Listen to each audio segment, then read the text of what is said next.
what's your definition of diversification?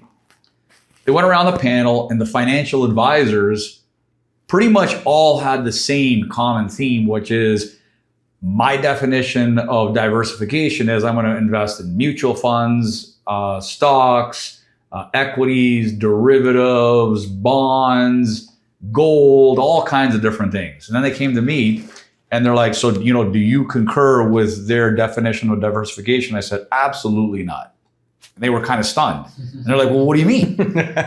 I'm like, because there's no way, respectfully, guys, I know you're financial advisors. There is no way that you're an expert in all these different asset classes. There is just no way. My definition of diversification, because I chose real estate, I became an expert in real estate.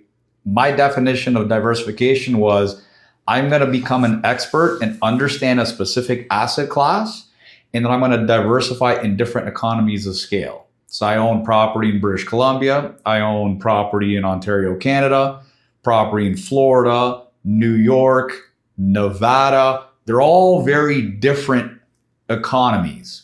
So what was happening in New York State, not the same effects were happening in Florida. What was happening in Toronto, Ontario was very different than what was happening in Nevada.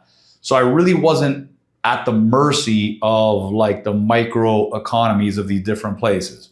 So I took one asset class, I became an expert, and I diversified in different economies of scale.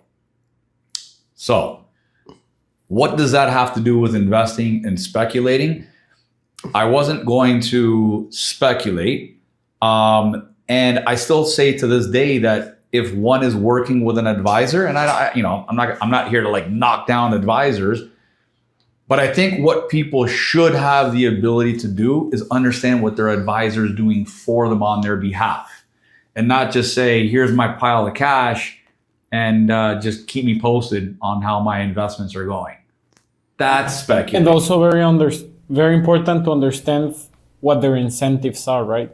Oh, no question. No question. So whether it's you that's doing the direct investment or you're having someone do it on your behalf, the way to eliminate the speculation is to eliminate the confusion. The way to eliminate the confusion is to confront it and to understand what it is that you're investing in. There has to be some kind of knowledge and education. You just can't be blind to it. And there, when you talked about advisors, I remember this famous quote. I don't know if I'm quoting it correctly, but they say like, it's hard to make someone understand something when their salaries depend on them not understanding that thing.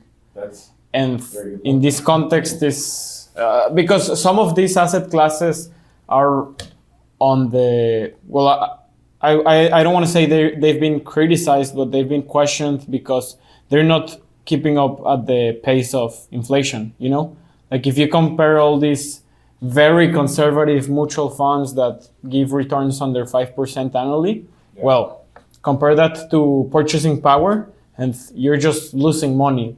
Probably slower, but you're just losing it, you know?